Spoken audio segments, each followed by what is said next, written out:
Ako po si Celestina Binunag, Grade 2 SSCS. Ang aking guro po ay si Annalyn B. Pasco.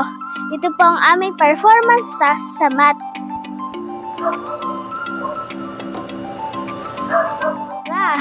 Humingi tayo ng pambiling baon kay Mami.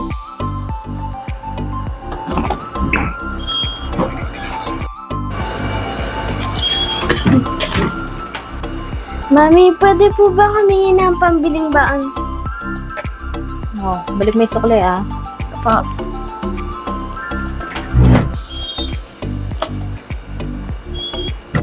Bigyan tayo ni Mami ng 100 peso bill. At binigyan din tayo ni Mami ng 50 peso bill. Ang pera natin ay 150 pesos. Tara na ate.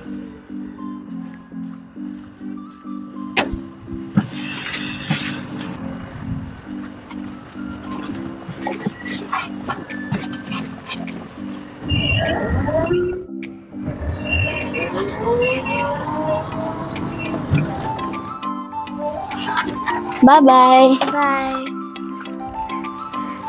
Celestine, nakalimutan ko pala yung wallet ko. Pwede bang humiram ng 50 muna?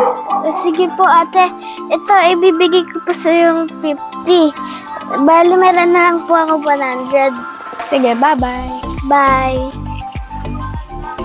Kanina, meron akong 150 pesos. And then, humiram si ate ng 50 pesos. Ang natitirang pera ay 100 pesos. Samahan niyo naman ako bumili ng baon. So guys, ngayon pala ay pupunta kami sa pamilihan and then bibili kami ng baon para bukas sa school.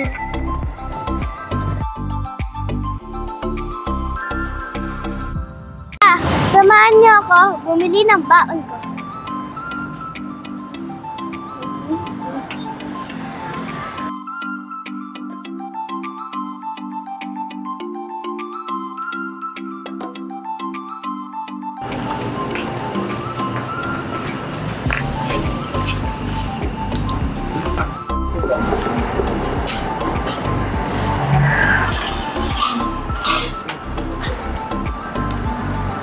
Sige po.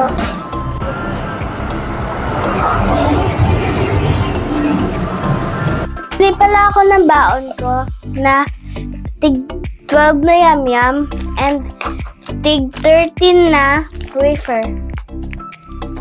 12 plus 13 equals 25. Na po ay may 100 pesos po ako.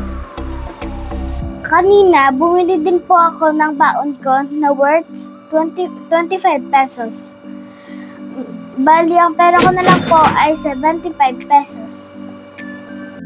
Natitira kong sukle. Una, may 50 pesos pa po ako.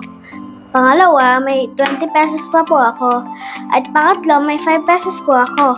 50 plus 20 equals 70. Plus 5 equals 75. May natutunan po kayo, addition at subtraction sa aking palabas. Hanggang sa muli, paalam!